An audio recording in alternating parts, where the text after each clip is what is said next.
In this video, I'm going to review Supabase vs Convex, two modern backends redefining how apps are built in 2025.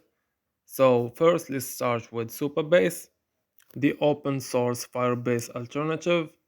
It gives you full SQL relational data and serverless functions out of the box.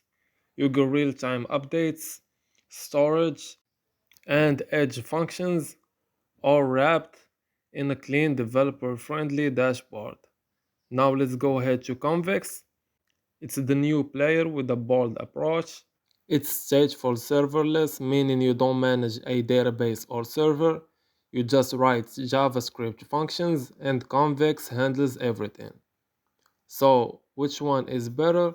If you want a full SQL backend with open source control, Supabase is the one for you. But if you want to move fast, focus on code, and build real-time apps effortlessly, Convex is the one for you.